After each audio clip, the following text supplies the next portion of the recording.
Mismong si Bongo ho yan, mga kababayan, kung di ako nagkakamali, siguro mga nasa taong mga 2019 ho yan.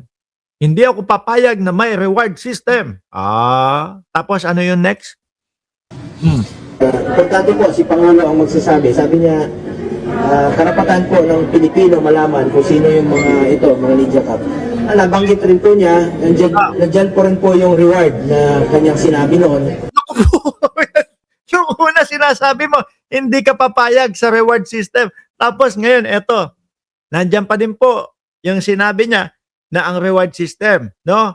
Pagpatay, 1,000,000. Pagbuhay, 500,000. Pagka naman, nanlaban, 2 million naman.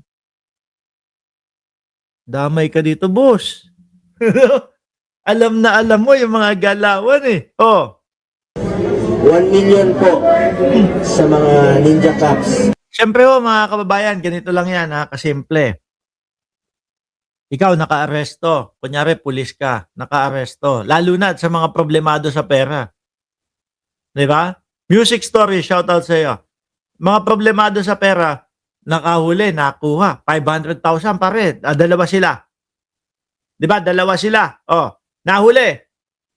500,000 pa rin. Tag 250 tayo dyan.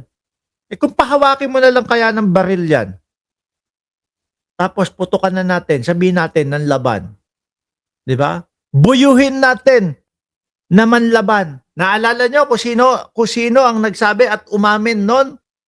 Binubuyo po namin silang manlaban. Naalala nyo sa Senado? May nagsabi nun. May umamin nun. Buyuhin na lang natin manlaban yan, pre. No? At least 2 million yung makukuha natin. Suspect pa lang po, hindi pa napapatunayan, wala na, nahusgahan na ho. Yan yung mga yan. Ano po, dyan pumapasok yung mga crimes against humanity nila. Di ba? Ulitin natin si Bongo ha. Ano sabi ni Bongo? Malaman kung sino yung mga Ninja Cup. Nabanggit rin po niya, nandyan po rin po yung reward na kanyang sinabi noon. 1 million po sa mga Ninja Cups. Patay. Pagbuhay, kalahating milyon lang po. Pag lumaban, 2 million. 2 million, di ba? Talagang may mga reward ho sila, mga kababayan. No? Kaya yung sinasabi o tinatanong ni Boss Bongo, bakit ako nadamay? Mukhang damay ka talaga dito, sir. Ano po? Talagang damay ho, mga bossing. Eto pa. Ano pa yung kay Bongo? Prosecutor, partikular ito sa co-conspirators. Ito pa, kay Bongo din. Pinabulaanan ni Senador Christopher Lawrence Bongo ang aniyang mga aligasyong nakasaad sa dokumentong inilabas ng International Criminal Court o ICC na nagmula sa Office of the Prosecutor. Unfair daw. No? One-sided daw. Paano hindi magiging one-sided? Pinagpapaliwanag kayo dati, hindi kayo nagsisisipot, hindi kayo nagpupunta. Partikular ito sa co-conspirators o mga kasabwat umano sa kasong Crimes Against Humanity na kinakaharap ni former President Rodrigo Roa Duterte sa ICC kaugnay ng War on Drugs campaign. Kabilang sa mga pinangalanan ng ilang matataas na opisyal ng pamahalaan sa ilalim ng Administrasyong Duterte, kabilang na si Senador Bongo at Senador Ronald Bato de la Rosa. Yan, lagot kayo. Hinahanap na kayo. Tinawag ni Senador Bongo ang pahayag ng ICC prosecutors na walang batayan, may pinapanigan at hindi patas. Ayaw niya naman kasing magpaliwanag. Sa Kongreso pa lang, pinapatawag na kayo. Di sana narinig yung mga depensa ninyo. Hindi niya na wala siyang kaugnayan sa mga tungkulin at responsibilidad noong siya ay nagsilbing Special Assistant to the President mula June 26. Wala lang. Hindi ako kasali dyan. Hindi nila ako kasama. Ganun lang ba, Bongo? No? Parang hirap paniwalaan, boss. Tapos maririnig namin yung mga alam ng mong mga reward system. Sabi ni Lilia Gigi, Bongo, sa bibig mo din nang galing. No, para mapahamak ka.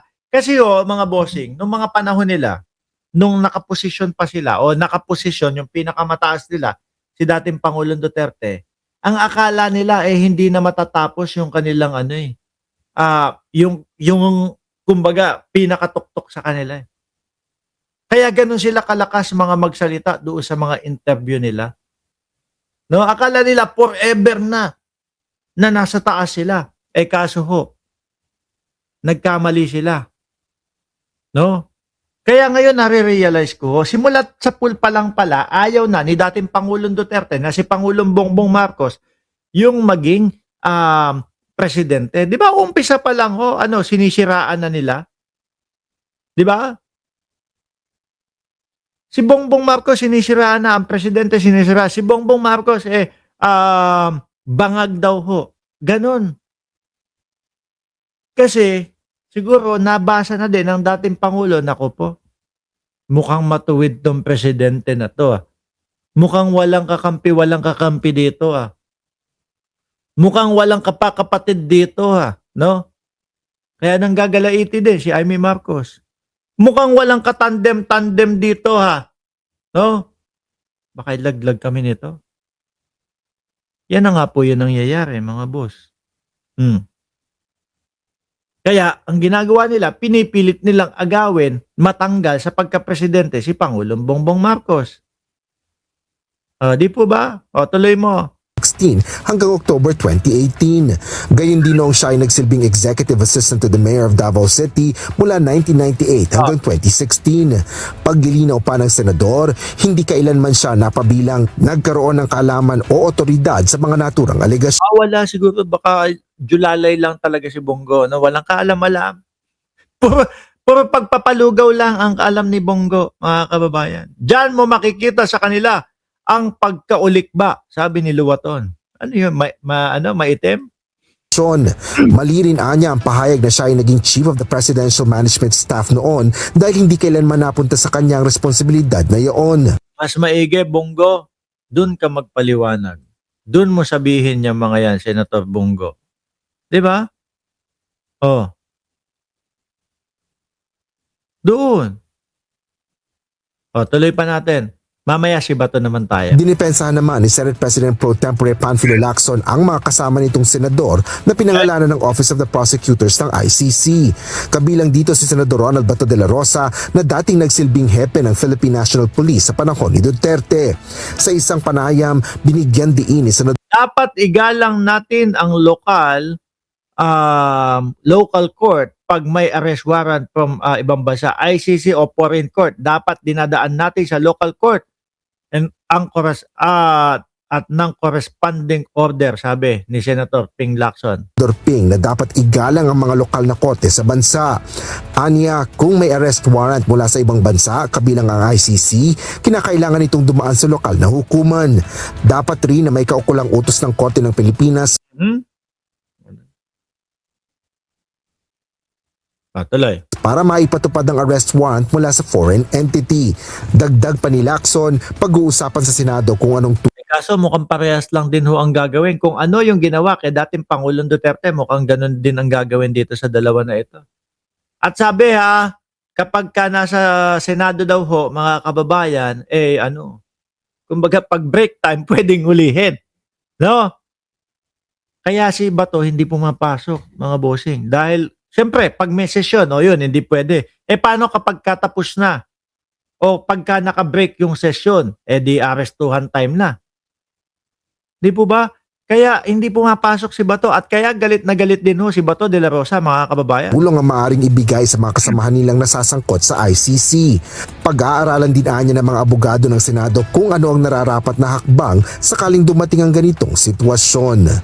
Asher Kadapan Jr. Pero si Bato, kagalaiti dito, mga boss.